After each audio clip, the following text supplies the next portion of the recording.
Muy buenas tardes, compañeros y compañeras, licenciado. En este día les voy a hablar sobre los métodos alternativos a los fungicidas de síntesis. Primeramente vamos a empezar con la definición que es un fungicida de síntesis. Lo más general es que es un tipo de plaguicida. La diferencia a los otros tipos de plaguicidas que hay que este controla enfermedades fúngicas, ya sea que pueda inhibir o eliminar el hongo que causa la enfermedad, que debido a que en el proceso de almacenamiento o de, de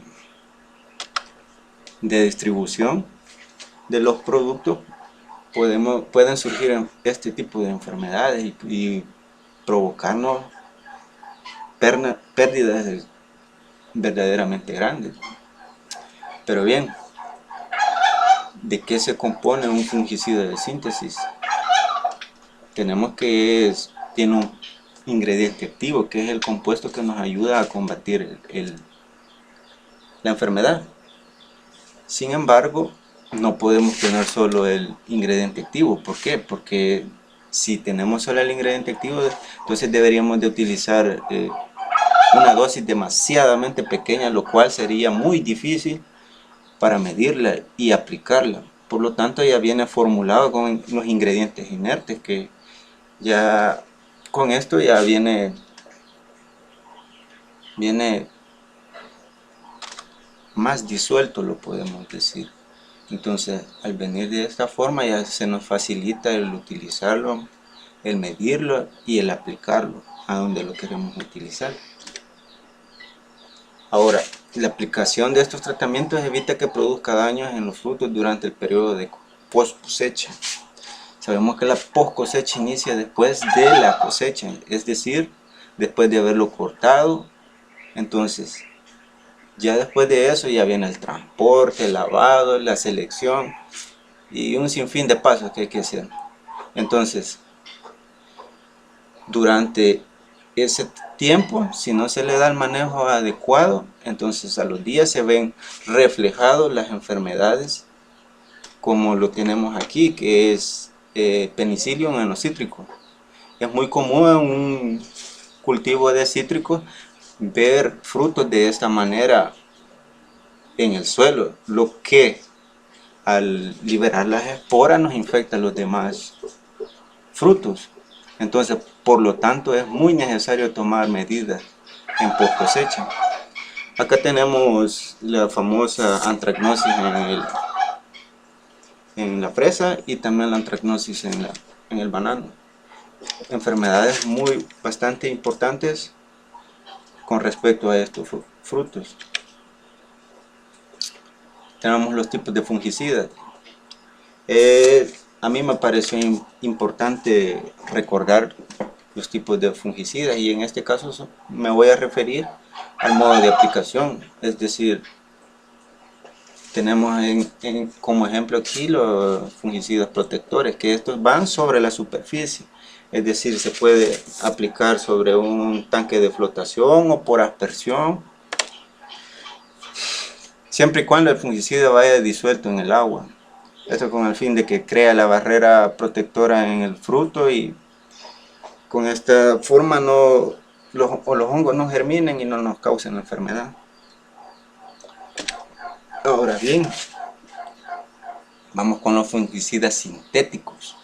A diferencia de los fungicidas protectores, estos pueden ser absorbidos por la corteza del fruto o por la planta si es aplicado en la planta. Entonces, acá puse algunos ejemplos. Tenemos los triazoles que pertenecen a los fungicidas sintéticos. Estos se encargan de evitar que el hongo en la mitosis produzca o sea, esto afecta a los esteroles. Afectando esto, ya no produce la membrana celular. Tenemos las morfolinas y los ditiocarbamatos, que estos evitan que se produzcan las proteínas. Y los benzimidazoles, estos lo que hacen es no producir o sea, cortan la producción de los nucleótidos, por lo tanto no puede reproducirse el hongo. Y aquí tenemos el azoxystrobin, que es familia de las estrobilurina. Esto lo que hace es corta la transferencia de electrones. Entonces el ADP ya no puede transformarse en ATP, por lo tanto no puede dividirse después el hongo. Cabe recalcar que este compuesto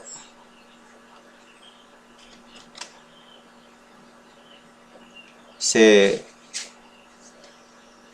enfoca en el funcionamiento de las mitocondrias, o sea, en la respiración celular, desde la respiración celular. Y así hay un sinfín de plaguicidas, fungicidas, que se enfocan en diferentes funcionamientos de las células, es decir, en este caso de los hongos. Ahora vamos a hablar de lo bonito de los fungicidas de síntesis. Tienen un relativo bajo costo, es decir, eso es, o sea, es bien obvio. Valen poco y tenemos también la facilidad de aplicación. En este caso, acá tenemos un ejemplo, se llama Drincher. Simplemente aplicamos el fungicida en la cantidad de agua que tenemos y luego es aplicado por esta forma de aspersión y luego cae sobre el fruto y ya queda protegido. También tenemos la efectividad, que no lo vamos a negar. Si es aplicado adecuadamente, se toma en cuenta también el pH del agua, obviamente va a funcionar bien. Tenemos que son específicos, es decir, podemos usarlo solo para controlar una enfermedad, o también tenemos que pueden ser de amplio espectro, que pueden controlar muchas enfermedades a la vez. Pero ahora vamos a hablar de la desventaja. Estos producen resistencia, obviamente, si no los aplicamos de la manera adecuada. Tienen efectos cancerígenos, es decir, son malos para la salud, sobre todo si no se respeta el periodo de retiro, es decir, no cumplimos los días que deben de pasar. Son teratógenos, es decir, teratogénicos, perdón. Es decir, se refiere a que si una mujer está embarazada, puede producir deformaciones en el hijo, en el feto, y nos producen contaminación ambiental, es decir, pues es muy obvio, sobre todo si no se le da tratamiento a las aguas. Ahora bien, aquí es donde entran los métodos alternativos. ¿Por qué? Porque si bien tenemos buenos resultados, pero obviamente son dañinos para la salud. Entonces es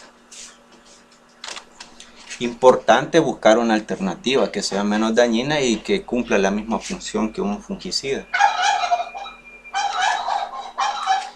Y aquí tenemos como la principal, la cloración, que es lo que más se aplica. Tenemos que puede ser aplicada en concentraciones de 50 a 200 partes por millón. Si bien reduce el número de organismos, esta no es suficiente para decir, ya lo cloré, ya lo puedo almacenar. No, es algo que voy a hablar más adelante. Tenemos también los rayos ultravioletas. La radiación es no ionizante, porque también hay radiación ionizante que, bueno, ya voy a hablar de eso. Aquí tenemos el espectro electromagnético, que, bueno, aquí tenemos el infrarrojo, el visible, el ultravioleta, rayos X, rayos gamma y los cósmicos, pero nos vamos a centrar en los ultravioletas. Los ultravioletas comprenden desde la longitud de onda de 100 nanómetros a 400. Sin embargo, esta luz la podemos dividir en ultravioleta A, ultravioleta B y ultravioleta C. Pero En la que más nos vamos a centrar en los ultravioleta C. ¿Por qué? Porque esta es la que tiene el efecto germicida, sobre todo en la longitud de onda de 254 nanómetros. Bien, ahora vamos a hablar del efecto germicida. Es muy efectiva, ¿pero por qué? Porque la luz ultravioleta tiende a destruir el ADN o ARN de las células, porque eso es general, es decir, si nosotros estamos expuestos a la luz ultravioleta, nos va a afectar a nosotros, posiblemente nos pueda dar cáncer. Entonces lo mismo es para los microorganismos. Por esto aquí tenemos una máquina que es para eso. La podemos ver que está debidamente protegida para evitar que el personal que la maneje esté expuesta a eso. Obviamente tiene que ser personal especializado en eso.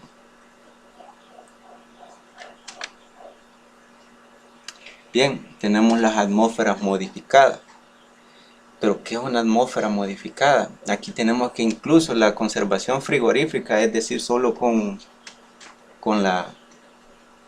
bajar la temperatura o elevarla, eso ya es una atmósfera modificada. También tenemos la de atmósferas controladas, que ahí en esta imagen me pareció bastante interesante, porque eso es donde está mostrando cómo funciona una atmósfera controlada.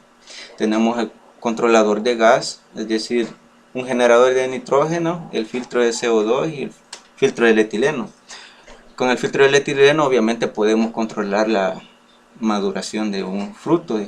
El filtro de CO2 y el de nitrógeno nos ayuda a modificar la concentración de gases dentro de la cámara. Entonces, de esta manera podemos ralentizar el crecimiento de los hongos. Obviamente combinado con la temperatura y el controlador de humedad, que es muy importante, porque si no lo encontramos dentro del rango de 90-95% de humedad relativa, esto nos produce deshidratación en los productos. Y bien, acá también tenemos el empacado en el vacío, que este consiste en extraer todo el aire dentro de, es decir, en este caso tenemos una bolsa, extraemos el aire y si lo hacemos bien obviamente podría quedar al 1% del oxígeno. Ya con esto sabemos que el oxígeno es necesario para que un organismo vivo pueda vivir. Entonces, si reducimos el oxígeno dentro de en este caso sería el empacado de la fruta, obviamente los hongos no se van a reproducir. Por lo tanto, no vamos a mostrar la enfermedad. Será bien reducido. Y acá viene la contraparte. No ejerce un efecto fungicida, pero sí una acción fungiestática. Sabemos que la diferencia, o sea, fungicida quiere decir que sí lo controla, es decir, pone un alto a la enfermedad. Y la acción fungiestática nada más retrasa el crecimiento de los patógenos. Esa es la parte negativa de esto. Sin embargo, más adelante voy a hablar sobre cómo puede ser utilizada adecuadamente. Tenemos los tratamientos térmicos y como principal tenemos el curado. Tenemos que es un procedimiento por el cual la fruta llega del campo, se almacena a altas temperaturas mayores de 30 grados y alta humedad relativa o ambiental, 90%, durante tiempo variable. Bien, aquí puse la cebolla porque este recibe un tratamiento de curado. La diferencia con la industrialización, que esta la recibe en el aire libre, podemos decir. Ya teniéndola así unos 3 días, las capas exteriores empiezan a deshidratarse y por lo tanto se secan, lo que le da una protección contra los patógenos al bulbo en sí. Y aquí tenemos esta otra imagen que es de un modelo de tratamiento con aire caliente. Aquí podemos observar que tenemos una fuente de calor y un ventilador que sería para dispersar el aire caliente dentro de una cámara donde estarán los frutos para luego secarlo. Y tendremos, obviamente vamos a tener una salida de aire. Pero lo más importante que falta aquí, pero fue lo más cercano que encontré, acá le hace falta un humidificador para mantener la humedad relativa. Sin embargo, puede funcionar. Y tenemos esto. Tiene una gran efectividad contra Penicillium en los cítricos. Sin embargo, estar produciendo esa cantidad de calor, ya sea que usemos combustible, leña o energía, esto nos va a elevar un gran costo. Por lo tanto, no puede utilizarse mucho, pues obviamente los costos de producción se nos van a elevar y la ganancia va a ser poca. Y tenemos los choques térmicos. Este consiste en poner los frutos a temperaturas, digamos, moderadas o bajas. Aquí dice que de 15 a 25 grados. O también elevadas, de 35 a 60. Las tenemos ahí un tiempo y luego, o sea, la bajamos repentinamente, es decir, rápido. Entonces eso hace que los microorganismos no crezcan o mueran.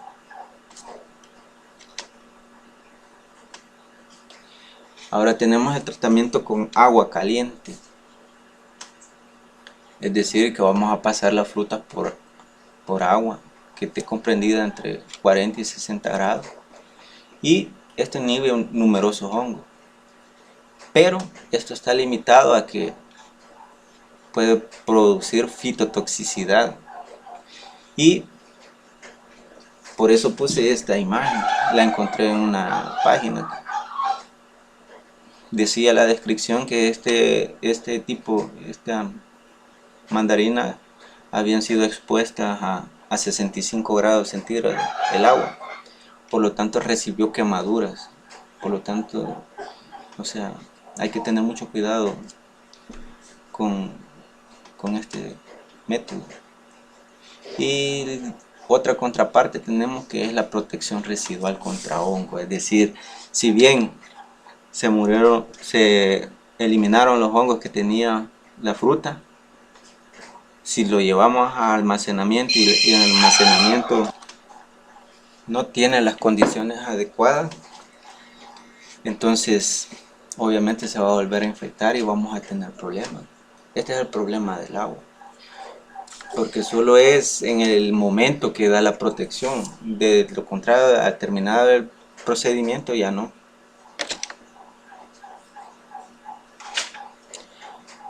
Ahora tenemos los tratamientos biológicos.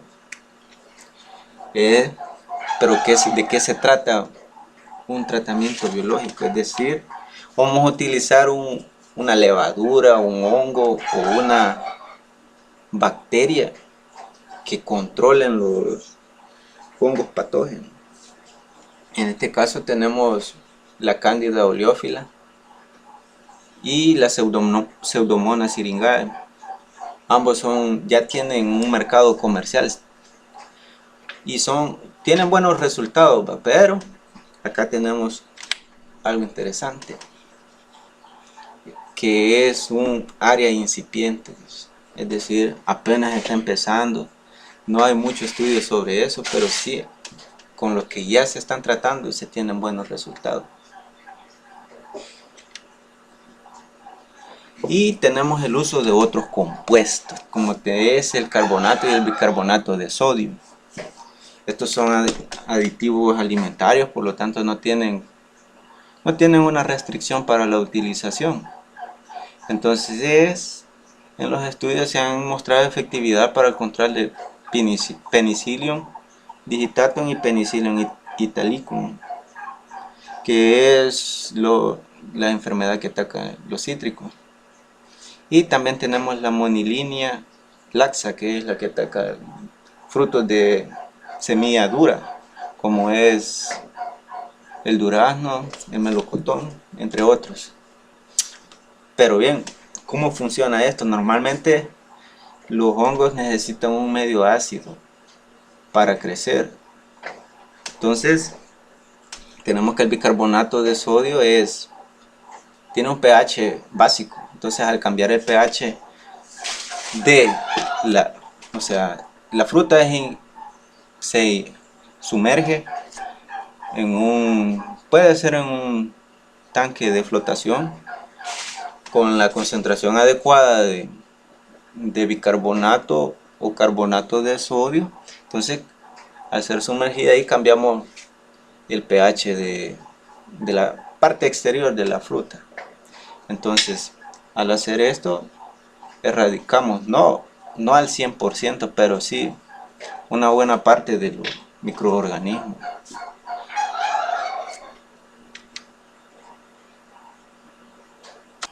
Bueno, después de haber conocido todo, al menos los métodos alternativos que tenemos disponibles por ahora, nos surge la pregunta: ¿cuál es el mejor método alternativo? ¿O con cuál puedo reemplazar los fungicidas de síntesis? Entonces, la respuesta es: en sí, si usamos solo un método, eso no es suficiente. ¿Por qué? Porque la mayoría, a diferencia de los fungicidas de síntesis, la mayoría de estos métodos alternativos no tienen un efecto residual, porque los fungicidas de síntesis sí los tienen, sobre todo los sistémicos. Entonces, de aquí viene entonces las alternativas, lo que sería combinar los métodos. Lo que podría ser un ejemplo, que cloremos y luego lo llevemos a refrigeración, o que hagamos un método de curado y luego en el almacenamiento lo hagamos en una atmósfera modificada. De esa manera, los organismos que van a estar presentes en el lavado o en el curado, esos, la mayor parte se va a destruir.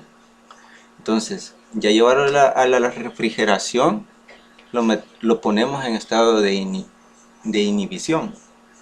Por lo tanto, vamos a estar retardando el crecimiento del hongo. Ese es mi punto de vista. También podemos utilizar la combinación de rayos ultravioleta y empacado al vacío o la refrigeración. Esto nos daría un buen resultado, aunque esto elevaría los costos, pero las pérdidas serían menores. Y bueno, por mí esto ha sido todo. Cualquier pregunta pueden consultarme. Gracias.